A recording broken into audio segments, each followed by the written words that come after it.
Pertama itu kebetulan di Kota Tegal. Itu ada salah satu pabrik besar peninggalan Belanda, ya. Kemudian sudah turun-temurun. Kemudian ada beberapa warga desa kami itu bekerja di sana. Kemudian setelah bekerja di sana, mencoba untuk menjadi subkon atau kemitraan dengan membawa bahan baku dari sana kemudian dikerjakan di rumah. Selang berjalannya waktu, dari orang-orang tersebut ternyata bisa mandiri. Nah, bisa mandiri. Nah, dari mandiri itulah berkembang di Desa Lawatan dan sekarang menjadi sentra. Begitu sejarahnya kenapa di Lawatan menjadi sentra industri shuttlecock. Ya. Untuk langkah-langkah pembuatan dari shuttlecock ini sebenarnya panjang ya, perurutannya panjang. Kita pakai bahan baku dari bulu mentok. Kebetulan memang yang dipakai di sini itu kebanyakan bulu mentok, walaupun bulu ayam pun bisa. Cuman untuk ciri khas dari Tegal sendiri itu adalah bulu mentok yang dipakai. Nah, pada awalnya untuk mentok ini diambil bulunya dari peternak, bahkan ada yang impor. Nah, kalau yang impor itu sudah bersih putih, tinggal diproduksi. Kalau yang dari lokal itu masih kotor, proses pencucian, ya, kemudian pencetakan, kemudian perangkaian sampai dengan finishing. Nah, itu memerlukan proses panjangnya. Jadi ada beberapa orang yang memang ada keahlian tertentu untuk bisa membuat shuttlecock begitu.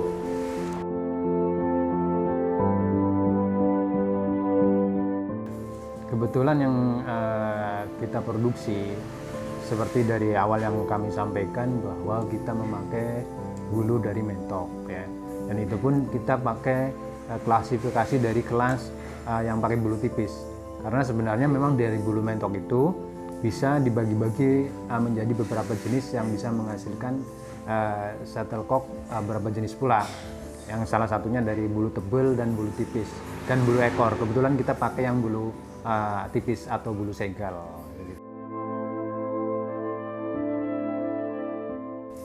Pengaruhnya besar sekali.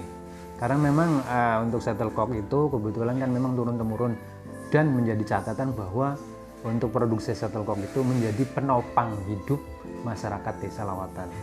Ya, karena 90% ya, hampir 90% adalah berpenghasilan dari kerajinan pembuatan shuttlecock. Selebihnya itu tani, kemudian ada yang pegawai negeri dan sektor-sektor jasa lainnya, gitu. Kalau inovasi itu di shuttlecock rada agak-agak susah ya, karena memang sudah paten sesuai dengan standar internasional. Akan tetapi ada beberapa inovasi yang dilakukan oleh beberapa teman-teman.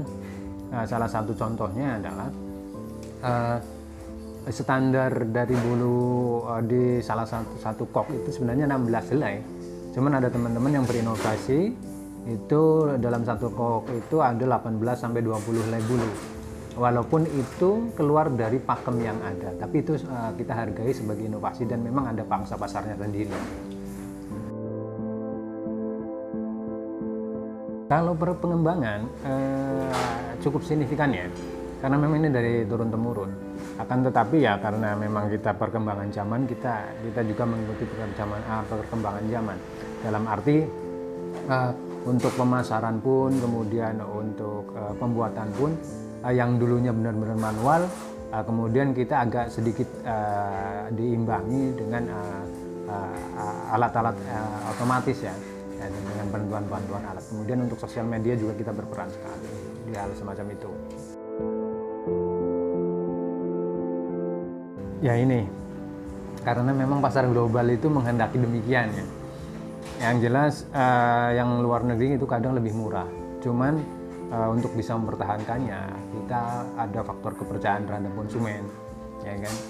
Kemudian yang kedua ada sistem ketika itu koknya tidak layak pakai, kita wajib atau misalnya bisa dikritik dan lain sebagainya.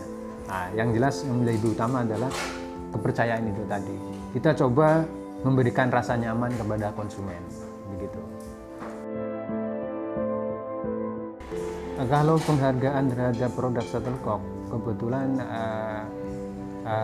Dari lembaga keuangan juga ada, ya, lembaga keuangan selalu welcome terhadap produk shuttlecock ini, ya, terutama lembaga keuangan baik perbankan dan sebagainya yang berhubungan dengan industri. Kemudian dari dinas-dinas terkait, ya, entah itu dinas industri kabupaten, dinas industri provinsi, selalu welcome terhadap kita, memberikan motivasi, memberikan pelatihan dan lain sebagainya begitu.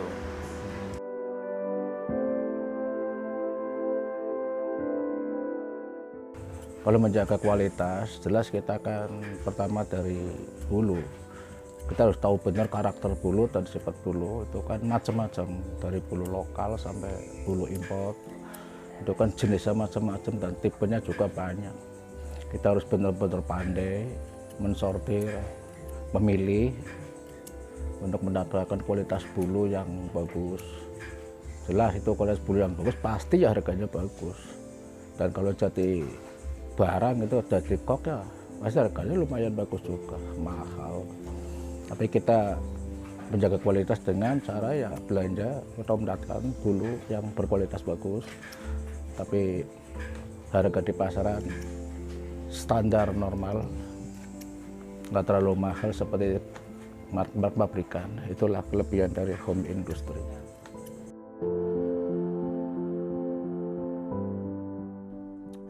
Ke saya sih bagus lah. Badminton atau bulu tangkis kan berarti kan nama olahraga ya, bulu tangkis. Kalau badminton itu kan nama produk. Kayak kita shuttlecock itu kan produk dipakai oleh pemain-pemain bulu tangkis. Dan mereka kalau udah suka ya fanatik, nggak mau pindah dengan merek lain. Alhamdulillah sih juga punya pasar seperti itu. Yang penting udah nyaman bagi kita, bagi pemain. Kita jaga kualitas sesuai dengan selera mereka yang diharapkan ya. Ya udah, mereka enjoy. Kesan mereka ya cukup dipertahankan. Jangan sampai ada yang goyang, jangan sampai cepat rusak. Dipertahankan kualitas. Itu aja kesan mereka. Bulu tangkis itu olahraga yang unik ya, dan boleh dibilang olahraga mahal. Kenapa? Karena sekali pakai itu langsung dibuang. Ya kan? Beda dengan olahraga lain seperti sepak bola, yang satu kali beli bisa dipakai 1 bulan atau bahkan 1 tahun. Kalau shuttlecock itu tidak, sekali pakai harus habis, ya kan? Dan rusak. Makanya bentuk dari sebuah penghargaan di shuttlecock ini untuk masyarakat itu terimalah, karena memang minded itu tadi yang saya bilang, minded artinya bahwa shuttlecock itu kalau sudah terpaku pada satu merek, itu pasti untuk merek yang lainnya kadang disingkirkan. Makanya dari itu untuk para penikmat dan penghobi shuttlecock, cobalah merek-merek lain yang sekiranya bisa untuk menjadi barang substitusi ya, pengganti apabila kok yang menjadi kecintaan itu memang stoknya lagi tidak ada, begitu.